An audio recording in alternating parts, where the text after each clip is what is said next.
Bradley Horton did just a great job. What we thought was that the kids were going to be skeptical. That's the principle of science to give us kids who were skeptical, but these kids really weren't. I mean, they're smart kids, and they really got it. And I'm sure that was not the case of many of their parents. And so, I mean, it's kind of like a little microcosm of the difference between the generations that really struck me from the film that season.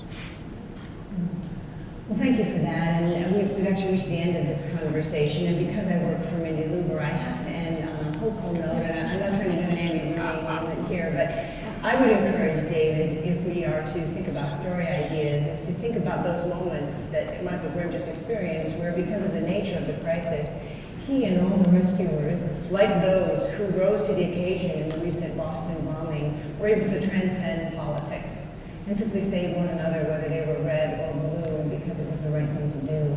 And when we can transcend and rejoice in our common humanity, that may be a place where we can celebrate and think about solutions and overcoming the crisis. Please join me in thanking these terrific thought leaders.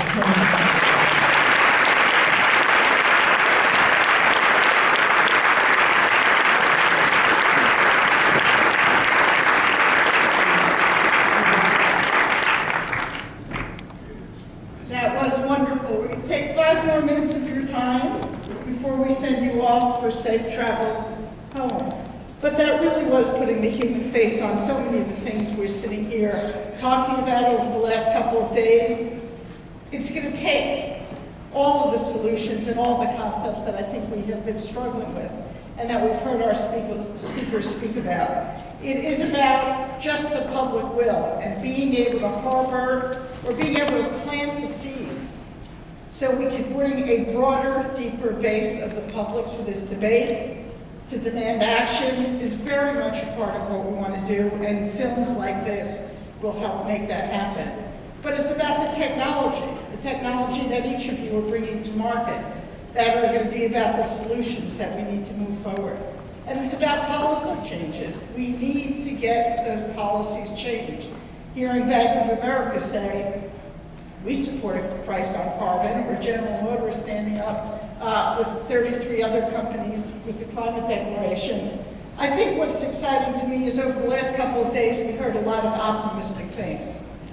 We know the problems are real, we know they run deep, we know they're great, but we've got an extraordinarily deep well of goodwill in this room. This is not a group of 600 people. This is a group of 600 people who reach tens, if not 20 million people, not only in your workforce, but through your social media, your advertising, through just this small community that we call Ceres, and all of us who connect the dots and touch each other. Remember, this conference is about the connecting the dots.